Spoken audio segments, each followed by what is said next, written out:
Sir ഓർക്കുന്നില്ലേ അവകാശ സമര പോരാട്ടങ്ങളെ ഈ നാടിന്റെ തെരുവീതികളിൽ ധിക്കാരമെന്നും അഹങ്കാരമെന്നും പറഞ്ഞും അടിച്ചമർത്തപ്പെട്ട ഒരു ആഭ്യന്തര വകുപ്പിന്റെ കാലഘട്ടം ഞങ്ങൾ ഓർക്കുകയാണ് സാർ ഞാനടക്കമുള്ള UDYF-ന്റെ UDSF-ന്റെ നേതാക്കന്മാരുണ്ട്.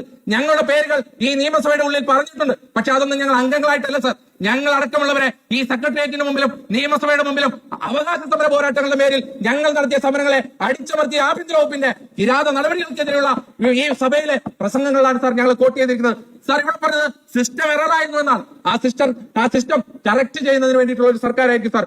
ഒരു കാര്യം ഉറപ്പിച്ചു പറയുന്നു, ഇവിടെ വൺ മാൻ ഷോകൾ ഉണ്ടാകില്ല, അത് ഉണ്ടാകാൻ അനുവദിക്കില്ല എന്ന് ഞങ്ങൾ പറയാൻ ആഗ്രഹിക്കുകയാണ്. ഒന്ന് ചിരിച്ചാൽ ഇവിടെ ഓരോ ദന്തഗോപുരങ്ങളും ഇവിടെ താഴെ വീഴാൻ പോകുന്നില്ല. ജനാധിപത്യ പ്രതിഷേധങ്ങളെ അടിച്ചമർത്താൻ പോകുന്നില്ല.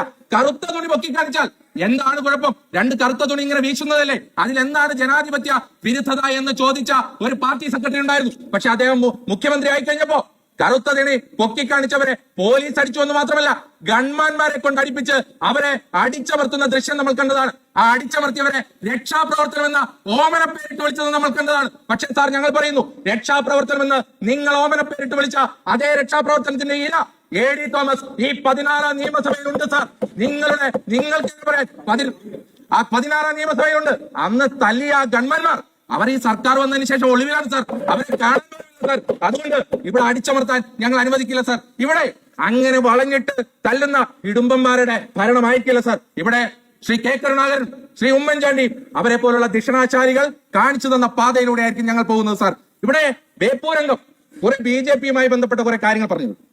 ബഹുമാനപ്പെട്ട ബേപ്പൂരംഗത്തെ എനിക്ക് ഓർമ്മിപ്പിക്കാനുള്ളത്, വിഴിഞ്ഞത്തിന്റെ ഉദ്ഘാടന വേദിയിൽ യോഗി ആദിത്യനാഥിന്റെ കത്തെടുത്ത് വായിച്ചപ്പോ താങ്കളടക്കമുള്ളവർ എവിടെ പോയെന്ന് നിങ്ങൾ ചോദിക്കാൻ ആഗ്രഹിക്കുകയാണ്. വിഴിഞ്ഞം ഉദ്ഘാടന വേദിയിൽ KPCC അധ്യക്ഷനെ വിളിക്കാതെ ഒരു MLA പോലും അല്ലാതിരുന്ന BJP സംസ്ഥാന അധ്യക്ഷനെ വിളിച്ചിരുത്തിയപ്പോ താങ്കളടക്കമുള്ളവർ എവിടെ പോയിരുന്നു സാർ? ഇവിടെ ഉമ്മൻചാണ്ടി സാറിന്റെ പേര് പോലും പറഞ്ഞിരുന്നില്ല. കണ്ണൂർ VC നിയമനമാണല്ലോ പറഞ്ഞത്. ആദ്യം ഒരു നിയമനം നടത്തിയാലോ കണ്ണൂരിലെ VC. ആ കണ്ണൂരിലെ VC നിയമനം നടത്തിയപ്പോ നിങ്ങൾ എവിടെയായിരുന്നു സാർ? കണ്ണൂർ വിമാനത്താവളം ആ ഉദ്ഘാടനത്തിന് അമിത്ഷായെ വിളിച്ചു വരുത്തി BJP-യുടെ ദേശീയ പ്രസിഡന്റ് വിളിച്ചു വരുത്തിയപ്പോ താങ്കൾ എവിടെയായിരുന്നു? അത് മാത്രമല്ല, ഇവിടെ BJP അംഗം CMRL-ന്റെ MD ആരാണ് എന്നറിയാമോ എന്നൊക്കെ ചോദിക്കുന്നത് കേട്ടു. ബഹുമാനപ്പെട്ട BJP അംഗം CMRL-ന്റെ MD-യുടെ അനിയന്റെ പേരെന്താണ്? അനിയന്റെ പേര് അജിത്ത് കർത്ത എന്നാണ്. അജിത്ത് കർത്ത ആരാണ്?